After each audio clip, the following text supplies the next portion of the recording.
Gary Lineker, former England striker and iconic Match of the Day host, is stepping down from the BBC after over 2 decades. The 64-year-old had been due to cover the 2026 World Cup, but his departure comes early after controversy over a social media post about Zionism that included an image of a rat, a symbol historically tied to anti-Semitic propaganda. Lineker apologized unreservedly, saying he never intended to cause harm and now feels stepping back is the responsible move. The worst thing I've seen in my lifetime. I've seen so many images of children that, I've got no skin in this game. I'm not Muslim. I'm not Jewish. I'm not Israeli. I'm not Palestinian. So I see it, I think, purely from the outside, as from a neutral perspective.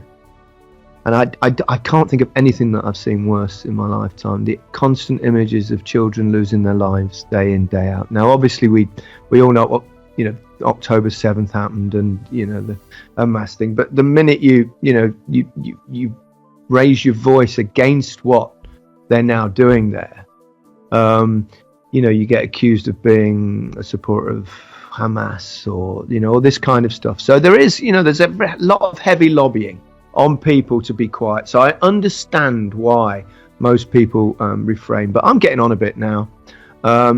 I'm fairly secure, and I can't be silent about what's happening there. I think it's so utterly awful. And now they're talking about, it already looks like it's happening, going into Rafah, where they've sent everybody down there. So, I don't think you can be, it's not anti-Semitic to say that what Israel is doing is wrong.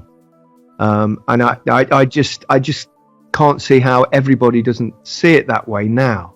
For whatever the cause, whatever started it, and we all know that the history of this area of the world goes way before October the 7th. But it's truly dreadful what's happening, and I cry on a regular basis when I see certain images on social media. BBC Director General Tim Davie said the decision was mutual, noting Lineker acknowledged the mistake. Once the BBC's highest-paid presenter, Lineker has frequently clashed with the broadcaster over his political commentary on social media, including criticism of immigration policy and Brexit. He remains a major media figure and co-founder of podcasting company Goalhanger.